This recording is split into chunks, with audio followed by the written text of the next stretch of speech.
오늘 시대적 타락 동성애라고 하는 제목으로 함께 은혜의 말씀을 나누고자 합니다. 본문은 로마서 1장 18절부터 32절까지가 되겠습니다. 제가 받들어 봉독해 올리겠습니다. 하나님의 진노가 불의로 진리를 막는 사람들의 모든 경건치 않음과 불의에 대하여 하늘로 쫓아 나타나나니 이는 하나님을 알만한 것이 저희 속에 보임이라. 하나님께서 이를 저희에게 보이셨느니라. 창세로부터 그의 보이지 아니하는 것들 곧 그의 영원하신 능력과 신성이 그 만드신 만물에 분명히 보여 알게 되나니 그러므로 저희가 핑계치 못할지니라. 하나님을 알되 하나님으로 영화롭게도 아니하고 감사치도 아니하고 오히려 그 생각이 허망하여지며 미련한 마음이 어두워졌나니 스스로 지혜 있대하나 우둔하게 되어 썩어지지 아니하는 하나님의 영광을 썩어질 사람과 금수와 버러지 형상의 우상으로 바꾸었느니라. 그러므로 하나님께서 저희를 마음의 정욕대로 더러움에 내어버려 두사 저희 몸을 서로 욕되게 하셨으니 이는 저희가 하나님의 진리를 거짓 것으로 바꾸어 피조물을 조물주보다 더 경배하고 섬김이라. 주는 곧 영원히 찬송할 이시로다. 아멘. 이를 인하여 하나님께서 저희를 부끄러운 욕심에 내어버려 두셨으니 곧 저희 여인들도 순리대로 쓸 것을 바꾸어 영리로 쓰며 이와 같이 남자들도 순리대로 여인 쓰기를 버리고 서로 향하여 음욕이 부릴 듯하며 남자가 남자로 더불어 부끄러운 일을 행하여 저희의 그릇 때문에 상당한 보응을 그 자신에 받았느니라. 또한 저희가 마음에 하나님 두기를 싫어하며 하나님께서 저희를 그 상실한 마음대로 내어버려 두사 합당치 못한 일을 하게 하셨으니 곧 모든 불의, 추악, 탐욕, 악의가 가득한 자요 시기, 살인, 분쟁, 사기, 악독이 가득한 자요 수군수군하는 자요 비방하는 자요 하나님의 미워하시는 자요 능욕하는 자요 교만한 자요 자랑하는 자요 악을 도모하는 자요 부모를 거역하는 자요 우매한 자요 배약한 자요 무정한 자요 무자비한 자라. 저희가 이 같은 일을 행하는 자를 사형에 해당하다고 하나님의 정하심을 알고도 자기들만 행할 뿐 아니라 또한 그 일 행하는 자를 옳다 하느니라. 아멘. 아멘. 좀 긴 본문이었습니다. 제목을 말씀드렸습니다. 시대적 타락 동성애라고 하는 제목으로 오늘 이 본문을 통해서 함께 은혜를 나누고자 합니다. 예수 그리스도의 이름으로 구원받은 저희들이 믿는 하나님은 사랑의 하나님이시며 또한 공의의 하나님이 되십니다. 하나님의 사랑이 어디 있을까요? 요한 1서 4장에 보게 되면 하나님의 사랑이 여기 있으니 우리가 하나님을 사랑한 것이 아니요 하나님이 우리를 사랑하사 우리 죄를 위하여 화목제로 그 아들을 우리에게 보내셨음이니라. 저는 그 구절을 굉장히 즐겁게 생각하고 기쁘게 여기고 있습니다. 또 그 구절이 너무너무 멋지기도 하더라고요. 왜 그런가 하면 하나님의 사랑을 여러모로 설명하는 내용들이 많은데 그 구절은 하나님의 사랑이 여기 있으니 이렇게 아주 딱 못을 박는 표현을 쓰고 있습니다. 하나님의 사랑이 어디 있을까? 많은 묵상이나 생각을 하기 쉬울 텐데 그 구절은 여기 있다. 하나님의 사랑이 여기 있다라고 딱 지정을 하고 있습니다. 여기 있는 그 하나님의 사랑이 무엇인가 했더니 우리 죄를 위하여 화목 제물로 하나님께서 자기 아들을 우리에게 보내셨음이니라. 그래서 하나님의 사랑이 바로 여기 있습니다. 보통 사람들은 사랑을 이야기할 적에 따뜻한 마음씨, 친절한 행동, 또 좋은 선물들 이런 것을 통해서 사람들의 사랑을 느끼기가 쉽습니다. 그런데 하나님도 사실 선물을 주신 거죠. 선물이 어떤 물건이 아니었고 자기 아들이었고 자신의 아들의 생명이셨습니다. 아멘. 그래서 우리의 죄값을 치르기 위한 화목제물로 하나님과 우리 사이의 관계를 회복하기 위한 화목제물로 하나밖에 없는 자기 아들을 물건이 아니라 자기 아들과 자기 아들의 생명을 우리에게 주셨습니다. 사랑이 바로 여기에 있습니다. 그것만 가지고 사랑하셨느냐? 그건 아니죠. 신구약 성경에 보게 되면 하나님의 사랑이 수도 없이 많이 나타납니다. 그런데 하나님의 사랑에 있어서 가장 본질적인 사랑, 가장 중요한 사랑입니다. 그건 무엇인가 하니 우리 삶의 풍성함보다 우리 삶을 영생으로 만들어 놓으신 것이죠. 우리에게 하나님의 생명을 주신 사랑입니다. 그 아들의 생명의 값을 지불하심으로 말미암아 우리의 일생이 영생이 되게 만들어 놓으셨습니다. 하나님의 사랑을 찬양합니다. 아멘. 하나님은 사랑의 하나님이시고 또 손바닥은 앞면이 크면 뒷면도 마찬가지로 크죠.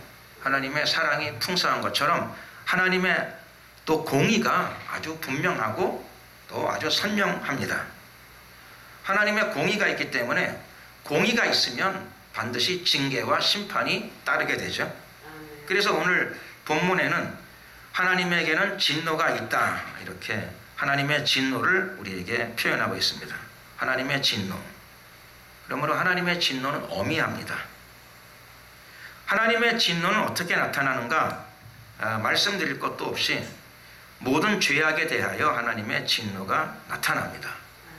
죄악에 대한 진노가 나타나니 그 죄악을 버리지 않고 회개하지 않는 사람들에게는 결국 그들은 하나님을, 사랑의 하나님을 만나는 것이 아니라 불행하게도 진노의 하나님, 또 징계의 하나님, 심판의 하나님을 만나게 될 것입니다. 그런데 이것은 하나님 편에서는 잘못된 것이 아니고 당연한 일이고 또 마땅한 일입니다. 왜 그런가 하면은 하나님께서는 갑작스럽게 진노를 우리 인간에게 부으시는 분이 아니시고 하나님께서는 물론 그 진노를 모든 인간이 한 사람도 겪기를 원치 아니하십니다. 그리고 또 진노를 벗어날 길도 하나님은 우리에게 알려주십니다. 그리고 갑작스럽게 뜻밖의 진노를 받는 사람은 지구상에 역사 이래 단 한 사람도 없습니다.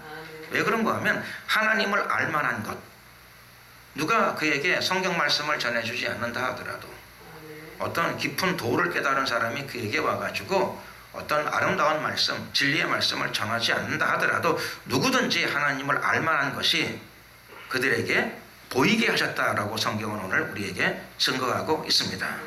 하나님을 알만한 것이 저희 속에 보임이라. 그러므로 모든 사람들은 다 누가 가르쳐주지 않아도 하나님을 당연히 알게 되어집니다. 다른 말로 말하게 되면 이것은 인간은 본능적으로 하나님을 알 수 있게 되어져 있습니다. 여러분 철새를 잘 아시죠? 철새는 태어나서 한국에서 태어났어요. 그래서 한 번도 가보지 않은 곳, 망망대해를 건너가야만 강남에 도달할 수 있는데, 망망대해라는 말은 앞을 돌아봐도 뒤를 돌아봐도 좌우를 돌아봐도 어떤 표적물이 없습니다. 그러므로 그야말로 물이죠. 물밖에 없는데도 불구하고 철새는 방향을 잡아서 날아갑니다. 놀라운 일이죠. 철새의 본능이죠. 이름도 참 잘 지어놨습니다. 새인데 그게 철새입니다. 철만 되면은 움직이는데, 그런데 철새란 이름도 놀랍지만 철만 되면 그냥 움직이는 게 아니라 놀랍대로 망망대해에서도 길을 잃지 않고 정확하게 하늘에서 길을 잡아서 가게 됩니다. 근데 그거 배워서 하는 게 아닙니다. 철새를 교육하는 학교가 아무 데도 없다는 것을 우리 모두 잘 알고 있습니다. 본능입니다. 그래서 본능 속에는 아주 무서운 본능이 있습니다. 우리는 철새를 통해서도 하나님을 알 수 있습니다. 아멘. 하나님이 철새 속에 그걸 심어놓지 않으셨으면 철새는 바다에서 다 떨어져 죽게 될 겁니다. 등대도 없는 망망대해 속에서도 길을 잃지 않고 하늘에는 어떤 표시판도 없는데도, 이정표도 없는데도 불구하고 길을 정확하게 찾아가는 철새. 하나님이 그 안에, 철새 안에 그런 것들을 심어 놓으셨습니다. 하나님은 철새에게만 심어 놓으신 게 아니라 모든 사람들에게도 다 심어 놓으셨습니다. 무엇을 심어 놓으셨는가 하면 하나님을 알만한 것. 그렇기 때문에 사람은 자신의 심판에 대하여, 징계에 대해서 핑계할 수 없다라고 오늘 본문은 우리에게 일러주고 있습니다. 하나님을 다 알게 우리가 알 수 있습니다. 모든 사람은 다 가르쳐주지 않아도 하나님을 다 알게 되어 있기 때문에 어떻게 해야 되는가 하면, 우리는 하나님을 다 아니까 우리를 지으신 분, 그리고 역사를 주관하시는 분, 또 우주 만물을 관리하시는 분, 운영하시는 분을 인간은 다 알고 있습니다. 그것도 배워서 하는 게 아니라 본능적으로, 직감적으로 다 알고 있습니다. 그러므로 아는 하나님, 우리가 아는 그 하나님을 모든 인간들이, 그리스도인이 아니라 하더라도 모든 인간들은 다 하나님을 영화롭게 해야 되고 감사해야 될 책임과 사명이 있는 줄로 믿습니다. 물론 구원의 복음은 누군가가 전해줘야 됩니다. 예수님은 그냥 알 수가 없습니다. 예수님은 누군가가 예수 그리스도의 천국 복음을 전해주지 않으면 어떤 사람도 알 수가 없습니다. 그러므로 그리스도인의 책임이 또한 여기에 있습니다. 그리스도인은 반드시 해야 될 일 중에 신앙에 해야 될 일이 많지만은 무엇보다 먼저 복음 전도의 사명이 모든 그리스도인들에게 다 주어져 있고 이것은 엄중한 사명이기도 하고 예수님의 지상 명령입니다. 지상 명령이 무엇인가 했더니 저는 10대 시절에 지상 명령 그러길래 땅 위에 있는 명령인 줄 알았습니다. 그게 아니죠. 땅 위에 있는 명령이 아니라 지상에 할 적에 지극히 높은 명령, 최고의 명령. 예수님의 최고의 명령이 무엇인가 했더니 너희는 온 천하에 다니며 만민에게 복음을 전파하라입니다. 왜 그런가 하면 하나님은 누구나 다 그냥 알게 되는데, 당연히 알게 되는데, 본능으로 알게 되는데 예수 그리스도의 천국 복음은 전하지 않는 자가 누군가가 전해주지 않으면, 전하는 자가 있지 않으면 알 수 없답니다. 그러므로 오늘 이 말씀을 듣는 모든 그리스도인들이 오늘부터 당장 예수 그리스도의 복음을 증거하는데 주저없이 실천하는 그런 입술이 되시기를 예수 그리스도 이름으로 축원합니다. 제일 중요한 지상명령을 실천하셔야 됩니다. 사실은 예수 그리스도의 천국 복음을 증거할 적에 감사하게도 우리가 하나님에 대해서는 그렇게 많은 설명을 안 해도 사람들이 본능적으로 아니까 얼마나 감사합니까? 인간 속에 본능 속에 하나님을 알아요. 본능 속에 하나님을 알기 때문에 죄를 지으면 누가 가르쳐주지 않아도 죄가 들어오면 두려움이 들어오게 됩니다. 하늘이 두렵지 않느냐? 천벌이 두렵지 않느냐? 기독교인만 하는 소리가 아닙니다. 모든 사람들이 그 말을 할 줄 압니다.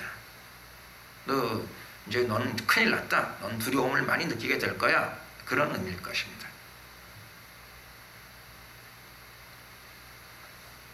그러므로 불안과 두려움이 엄습하게 되면 뭐 동양에만 있는 게 아니고 한국에만 있는 것도 아니고요. 유명한 철학자도 자기 책 제목에다가 불안에 이르는 병 그런 책을 써놨더라고요. 세계적으로 너무나 유명한 철학사적이죠. 불안에 죽음에 이르는 병이군요. 죽음에 이르는 병. 그 책을 들여다보니까는 죽음에 이르는 병, 제 말이 맞나요? 죽음에 이르는 병입니까? 불안에 이르는 병입니까? 죽음. 불안에 이르는 병. 죽음에 이르는 병. 예. 제목은 잘 모르지만 제가 아주 옛날에 읽었던 적은 사실입니다. 죽음에 이르는 병이 무엇인가 했더니 책을 들춰보게 되면은 불안이라고 하더라고요. 케르케고르의 마음속에도 큰 불안이 어린 시절부터 도사리어 있었습니다. 죽음에 이르는 병. 그게 무엇인가 했더니 케르케고르의 마음속에 불안이 도사리어 있었습니다. 예수님을 만나지 않으면 이 문제는 해결할 수 없습니다. 왜 그런 건 이거는 죄에서부터 기인하는 것이기 때문에 그렇습니다. 하나님을 떠난 모든 사람들의 마음속에 엄습하는 부분이기 때문에 그렇습니다. 이건 어떤 약으로도 해결되어지지 않습니다. 신약과 구약 속에 있는 예수 그리스도의 천국 복음이 이 모든 부분을 다 해결하게 될 줄로 믿습니다. 아멘. 예수를 믿든 믿지 않든 이 땅에 태어난 사람이라면 마땅히 반드시 본능적으로 하나님을 아니 하나님을 영화롭게 하고 하나님께 감사하는 삶을 살아야 합니다. 이건 크리스찬이 아니라 하더라도 마땅히 이렇게 살아야 할 일입니다.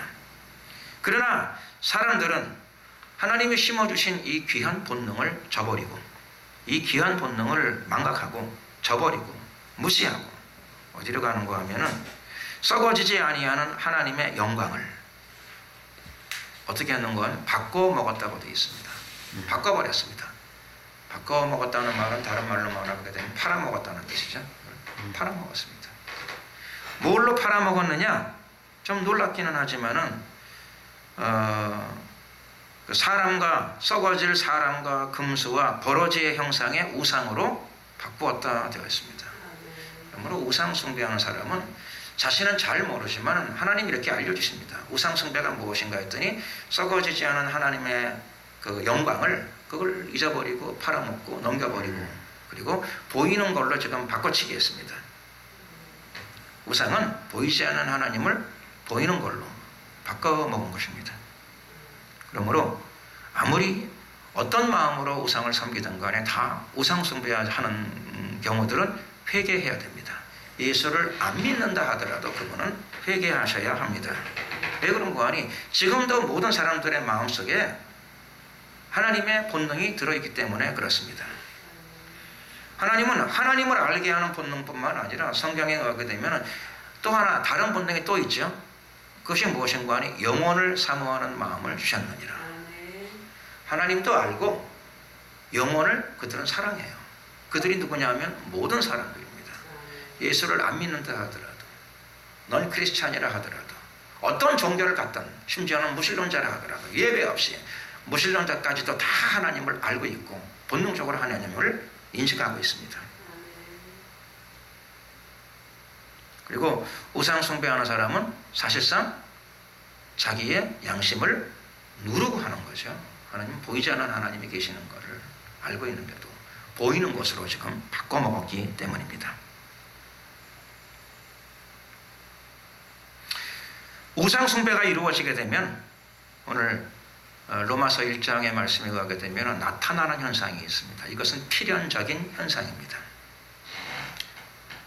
보이지 않는 하나님의 영광을 팔아먹고 보이는 형태의 우상으로 지금 바꿔먹었기 때문에 자기가 양심을 거스리는 거고 하나님의 심어놓은 귀한 본능, 존귀한 본능을 거스렸습니다. 그러므로 어떤 사건이 터졌기 때문에 이 사건에 대한 필연적인 결과가 나타나게 됩니다. 그것이 무엇인가 하면 이 일이 벌어지게 되면 하나님의 영광을 팔아먹고 눈에 보이는 우상을 섬기게 되면 반드시 나타나는 현상이 어떤 것인가 하면 마음의 정욕대로 더러움에 내어버리두사 저희 몸을 서로 욕되게 하셨으니 육체적인 타락, 성적 타락이 온다라고 오늘 로마서 1장은 우리에게 증거하고 있습니다. 보이지 않는 하나님을 내 양심을 거스리고 하나님이 심어주신 귀한 본능을 다 집어던지고 팽개치고 우상 숭배 쪽으로 가게 되면은 그게 다 하나님을 섬기던 우상을 섬기던 다 영적인 현상 같은데 놀랍게도 이것이 육체로 드러난다고 성경은 우리에게 알려주고 있습니다. 그러면 우리가 성경을 통해서 우리가 반대로 문제를 쉽게 해결할 수도 있습니다. 만약에 어떤 사람이 어떤 가정이 성적 타락이 많이 나타나고 있다. 그러면 어떻게 되는가 하면 인간적인 교훈이나 교육만 가지고 잘 해결되어지지 않습니다. 어떻게 하면 될까요? 저 이렇게 권면하고 싶어요. 불신자들 가정 가운데에서라도 우상 숭배의 죄를 회개하고 우상 숭배의 죄에서부터 돌아서십시오. 그러면 현저하게 이 죄의 문제를 극복할 수 있는 길이 하나님 안에서 열리게 될 것입니다. 물론 완전한 해결은 예수님이 그 안에 들어오셔야 됩니다. 주님을 영접하시게 되면 예수님의 영접이 이루어지게 되면 하나님의 영생이 우리들의 마음속에 들어오게 될 것이고 주님은 우리에게 영생만 주시는 게 아니라 예수님을 영접한 심령 속에 예수님의 영도 부어주십니다. 그럴 적에 돕는 영, 보혜사 성령께서 저와 여러분들을 도우실 것입니다. 이런 타락의 상황들을 극복할 수 있는 분명한 능력도 하나님께서 주시리라 믿습니다. 아멘. 오늘 우상 숭배에 대해서 성경은 본질적인 설명도 하고 있습니다. 우상 숭배가 무엇인가? 한 문장으로 설명하고 있습니다. 우상 숭배의 본질적인 내용이 무엇인가 했더니 이렇습니다. 피조물을 조물주보다 더 경배하고 섬김이라. 그러므로 경배하는 사람들은 잘 생각하셔야 됩니다. 무엇을 경배하는가? 섬김이 많은 사람들은 잘 생각해야 됩니다. 나는 무엇을 많이 섬기고 살아가는가? 경배하고 섬긴다고 훌륭한 게 아니라 무엇을 경배하고 섬기느냐 하는 게 굉장히 중요한 문제입니다. 이것이 핵심적 문제입니다. 물론 감사하게도 예수 그리스도 안에서 구원의 감격을 가지고 하나님을 섬기는 사람은 가장 훌륭한 길을 걷게 될 것입니다. 그러나 우리가 살다 보게 되면 실제로 무엇인가를 경배하고 섬기는데 하나님이 아닌 다른 무엇을 경배하고 섬기는 경우가 인생에서 우리의 삶 가운데서 사람들의 생활 가운데서 무척 많다는 것을 알게 됩니다. 그럼 눈에 보이는 형상을 만들어 섬기는 가장 1차적인 대표적인 우상들이 또한 많습니다. 장승, 불상, 눈에 보이는 거 만들어서 자기가 돈 주고 사온 것, 자기가 깎아 만든 것, 거기다 대고 절하고 섬기고 경배하면서 복을 비는 1차적인 우상 숭배가 가장 눈에 쉽게 파악되어지는 우상 숭배입니다. 또 다른 우상 숭배는 무엇이 있을까요? 나는 예수님을 믿으니까 이제 우상 숭배에서 떠났겠지. 그런데 성경에는 예수님을 믿는데도 잘못하게 되면 우상 숭배의 죄에서 벗어나지 못하는 경우가 있음을 우리에게 또한 알려주고 있습니다. 무엇이 우상 숭배일까요? 이건 눈에 안 보이는 우상입니다. 성경은 언급하기를 무엇이 우상이냐? 탐심은 우상 숭배니라. 성경이 우리에게 이렇게 일러주고 있습니다.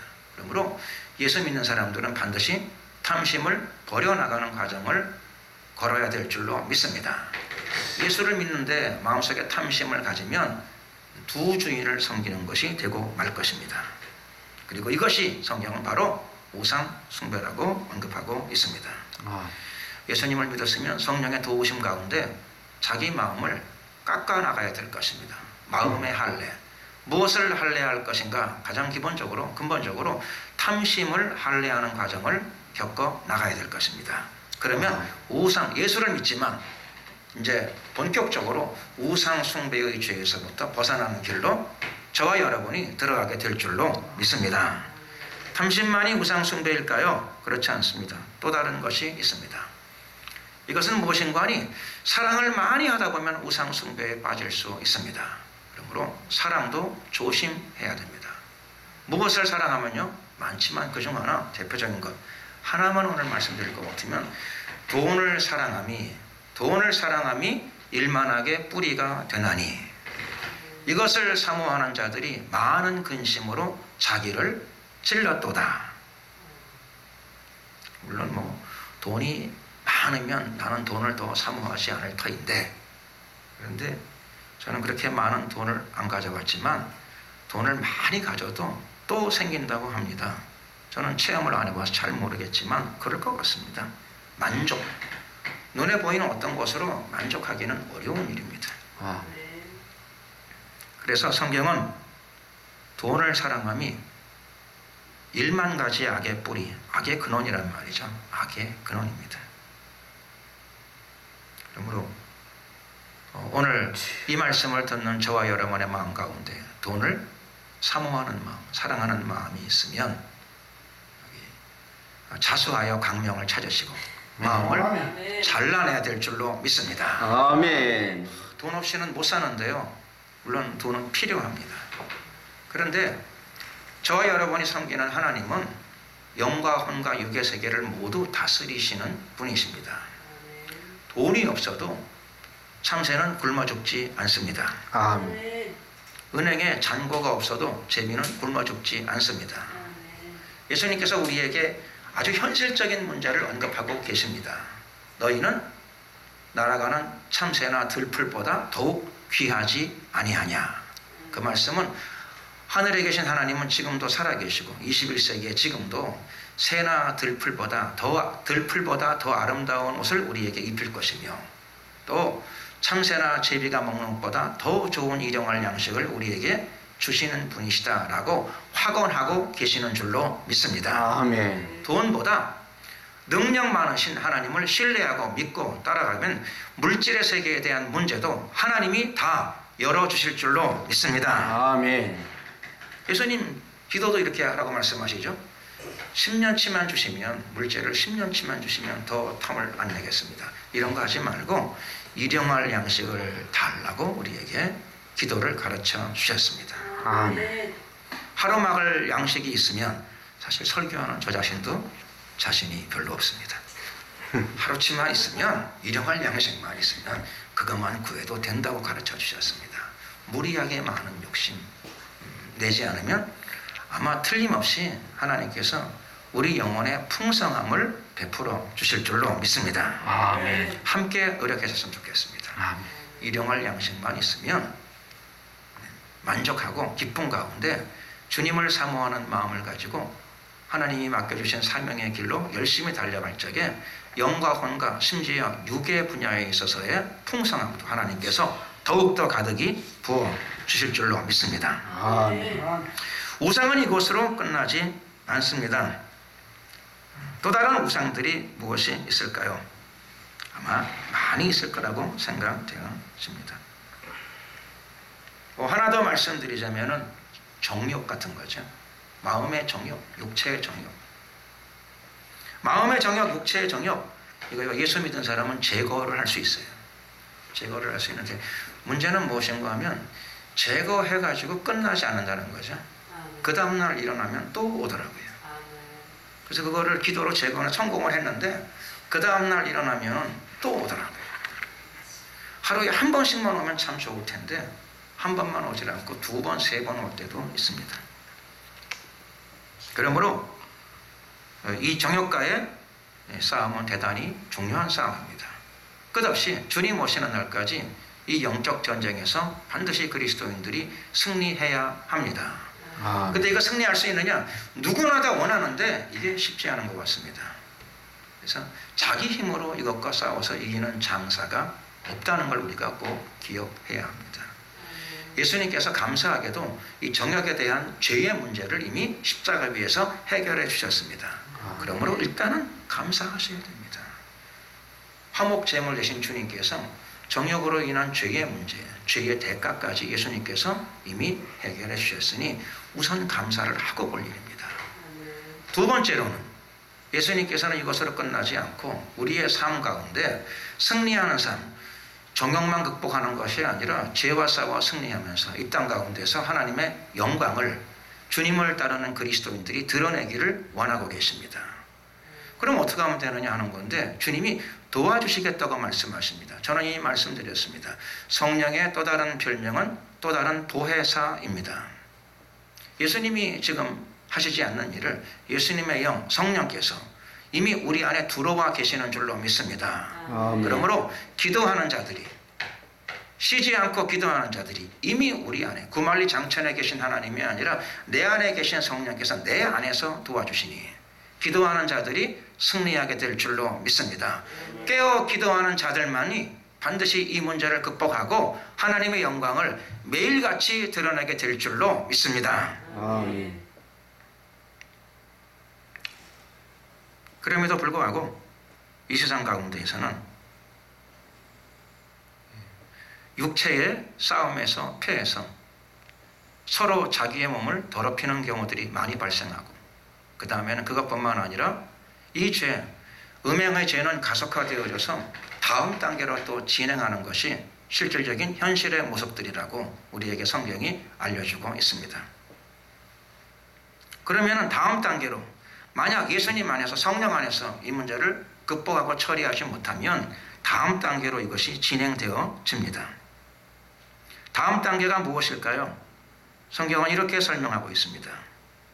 성경은 그 다음 단계의 원인을 설명하고 있습니다. 다음 단계의 결과를 말씀드리자면 다음 단계의 결과는 한마디로 동성애입니다. 동성애의 원인도 오늘 설명하고 있습니다. 오늘날 동성애자들은 자기를 요즘에 쓰는 표현이 성소수자이더라고요. 성소수자가 동성애만 있느냐? 뭐 그런 건 아닌데요. 성소수자가 성적으로 마이너리티, 소수자라는 뜻이죠. 적은 인원들. 근데 요즘 보니까 동성애하는 사람이 많더라고요. 굉장히 많습니다. 성소수자가 아니고 성적으로 굉장히 많은 그룹을 이루고 있습니다. 그런데 이 동성애가 무엇인가 하는 건데 요즘 동성애자들은 성소수자의 인권을 보장하라 이런 얘기를 하고 있습니다. 성소수자는 인권이 있다. 성소수자 인권을 보장하면 좋겠다. 그리고 성소수자들의 인권을 법률로서 보장하라. 혹은 헌법으로 보장하라. 이런 것들을 세상 가운데 요청하고 있습니다. 그런데 성경은 하나님께서는 이것을 무엇이라고 말씀하고 계실까요? 오늘 우리는 하나님의 음성을 들을 수 있습니다. 하나님의 음성은 오늘 우리가 눈으로 읽을 수 있는 본문 내용을 통해서 명확하게 나타나고 있습니다. 동성애가 무엇인가 했더니 동성애의 원인을 우선 설명하고 있습니다. 동성애의 원인이 무엇인가 하면 동성애의 원인은 다름이 아니고 선천적인 것이 아니고 체질적인 것도 아니고 뭐 그런 DNA가 있는 것도 아니고 동성애의 원인이 무엇인가 했더니 부끄러운 욕심이라고 설명하고 있습니다. 오늘 본문 26절입니다. 저희를 부끄러운 욕심에 내어버려 두셨으니. 인간이 욕심을 가진 거예요. 욕심. 탐심이죠. 육체적인 탐심입니다. 그래서 개개인들이 각자가 그걸 선택한 겁니다. 그걸 선택했어요. 동성애의 원인이 무엇이냐? 선천적인 것이 아닙니다. 기질적인 것도 아니고 체질적인 것도 아니고 그런 것이 아니고 우리를 만드신 하나님께서 성경을 통해서 우리에게 가르쳐 주십니다. 동성애의 원인이 무엇인가? 부끄러운 욕심이라고 말씀하십니다. 그런데 성경 말씀이 맞는 것 같으나요? 다녀보시면 안 부끄러워하는 것 같더라고요. 그래서 하나님 말씀이 틀렸을까요?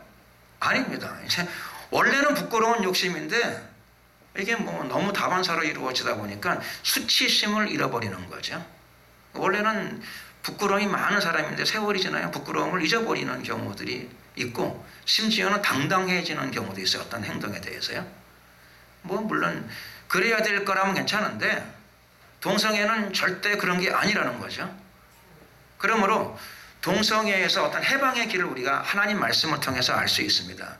혹시 동성애자 여러분 가운데에서 실제 벗어나기를 원하는 사람들도 많이 있는 걸로 제가 들었습니다.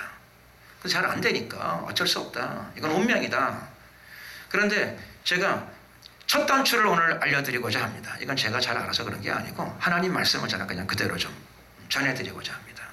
어떻게 되는가 하면 동성애 하는 거를 이게 부끄러운 것이라 라고 하는 것을 내 속에서 의식적으로라도 그것을 이해하기 시작하게 되면 첫 번째 단추를 우리가 시작하는 겁니다. 회복하는 첫 번째 단추. 이게 자랑스러운 게 아니고 대낮에 막 무슨 뭐 굉장히 기뻐하고 뭐 퍼레이드를 하고 뭐 이게 자랑스러운 것이 아니라고 하는 것을 우선 이성적으로 이해하시는 겁니다. 이건 자랑스러운 게 아니구나. 왜 안 자랑스러울까요? 저도 잘 모르겠는데 저는 여기 서울시청에서 동성애자들 퍼레이드가 하는 걸 몇 번 봤어요.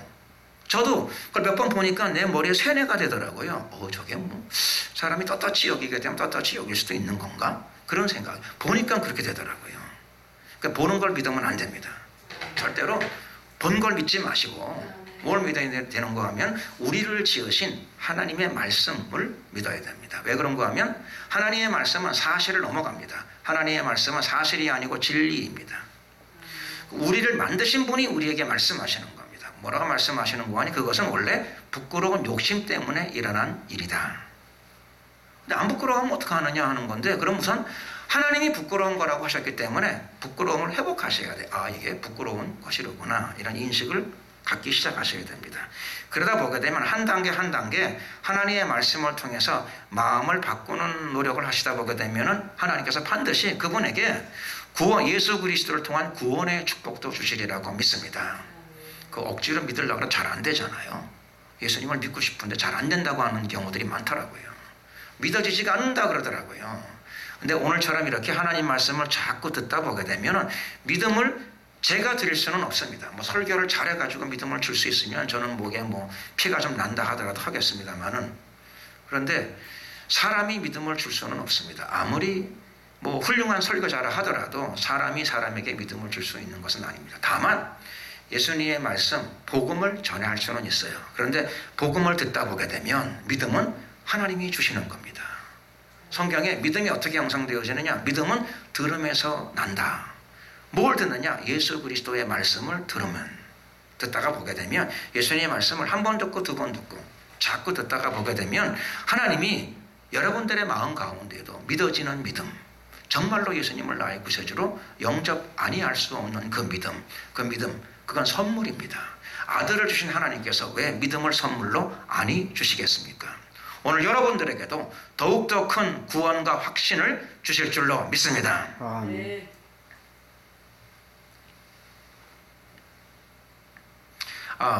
동성애 문제를 들으니까 요즘에는 그 동성애, 즉 성소수자가 이 동성애 문제를 합법화시키기 위해 가지고 잘 쓰는 단어가 있더라고요. 저도 몰랐습니다. 그런 단어가 뭐 한국말에 있는지도 원래 얼마 전까지만은 잘 몰랐습니다. 그게 뭔가 했더니 성적 지향이라는 단어를 쓰더라고요. 성적 지향.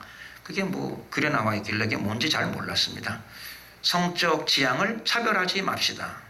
종교, 연령, 남녀, 그 다음에 성적 지향 그런 거 차별하지 맙시다. 그 당장 제가 그거 좋은 건가 보다 이렇게 생각이 되어졌습니다. 성적 지향 그게 뭔가 했더니 어떤 분은 착각을 해서가지고 그게 성적을 차별하지 말라 그렇게 이해하시는 분들도 계시더라고요. 성적을 차별. 근데 그런 뜻이 아니죠.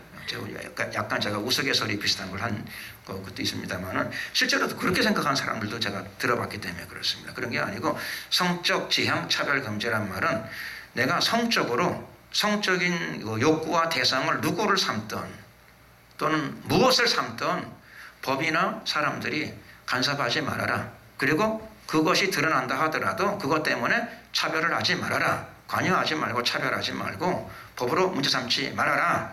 그건 나의 자유고 내 권한이고 내 마음이다. 그런 뜻이죠. 성적 지향 차별 금지. 그래서 이게 법률화되거나 보편화되게 되면은 이게 단순히 동성애 문제만으로 그치질 않더라고요. 동성애가 합법화되는 것을 넘어가더라고요. 그래서 유럽 국가들 중에서는 일본은 이미 그 짐승과의 성적 관계까지 이루어지는 경우가 이미 유럽 국가들 안에서 이루어지고 있습니다. 좀 끔찍하고 불행한 일입니다.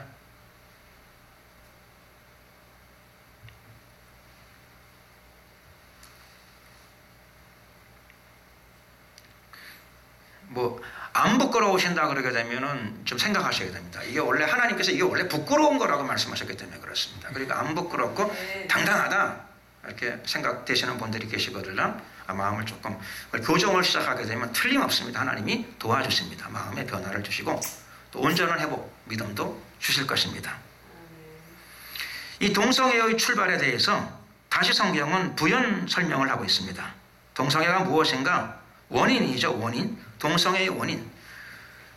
동성애의 원인은 선천성이 아니고 운명도 아니고 체질도 아닙니다. 전혀 아닙니다. 그것이 무엇인가 했다면 27절 말씀에 보게 되면 서로 향하여 음욕이 부릴 듯 하매.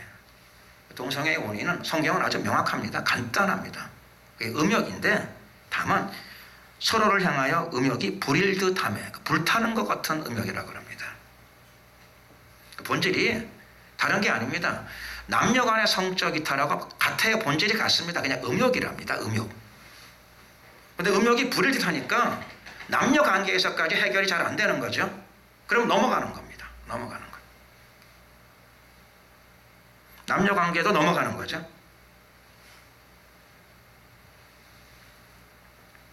그래서 음행과 동성애는 사실은 본질이 동일합니다.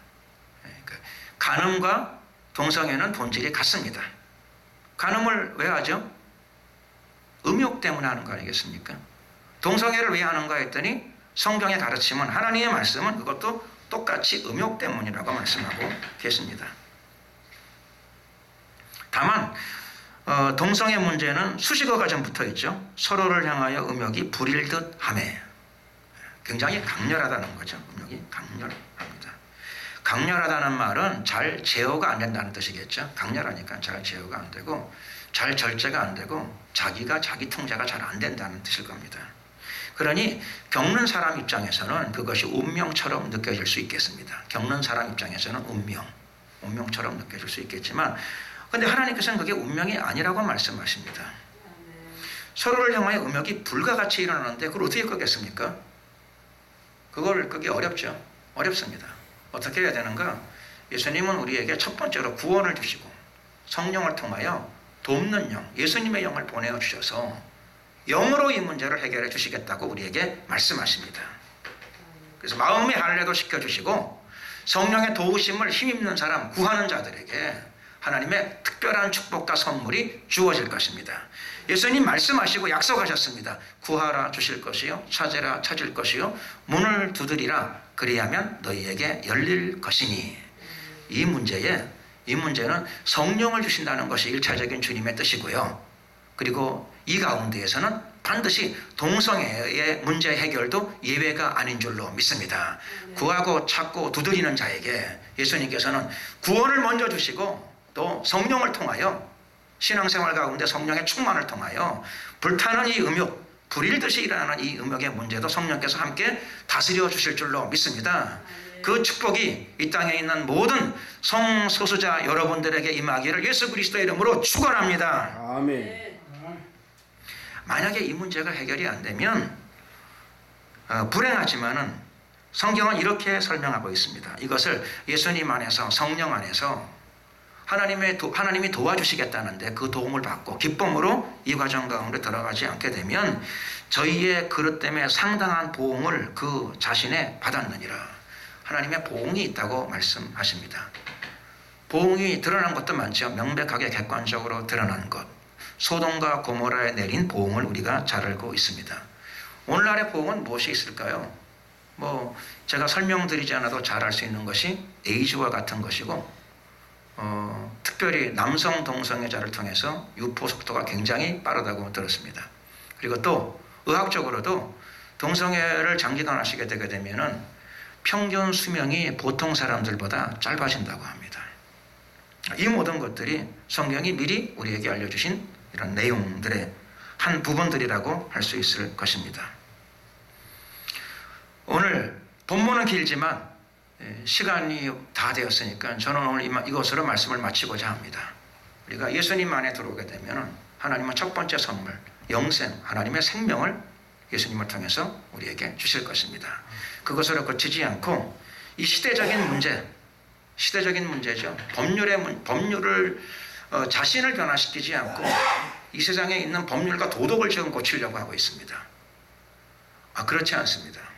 자신이 고쳐져야 됩니다. 운명이 아닙니다. 하나님이 도와주십니다. 예수님께서 도와주십니다. 오늘 이 놀라운 도우심, 역사적인 시대적인 문제를 해결할 수 있는 하나님의 도우심이 예수님 안에 성령 안에 있는 줄로 믿습니다. 마지막 때에 온 세계가 예수님 안에서 구원, 성령님 안에서 성소수자의 문제를 해결할 수 있는 축복을 받기를 예수님의 이름으로 축원합니다. 기도드리겠습니다. 은혜와 자비가 많으신 좋으신 우리 하나님 감사합니다. 영광과 찬양을 받으시고 높임을 받으소서. 마지막 때 시대를 덮는 이 죄악의 물결, 동성애의 물결이 인권이 아니고 죄악이며 부끄러운 욕심이라고 하는 것을 모든 사람들이 다 하나님 말씀을 통해서, 기록된 말씀을 통해서 분명히 인식하고 예수님 안에서 생명을 얻고 성령 안에서 치료와 회복을 얻어서 하나님의 자녀로 변화되는 놀라운 역사와 축복이 이 땅 가운데 가득하기를 주님 간절히 사모하고 원합니다. 주님 허락하여 주시옵소서. 감사드립니다.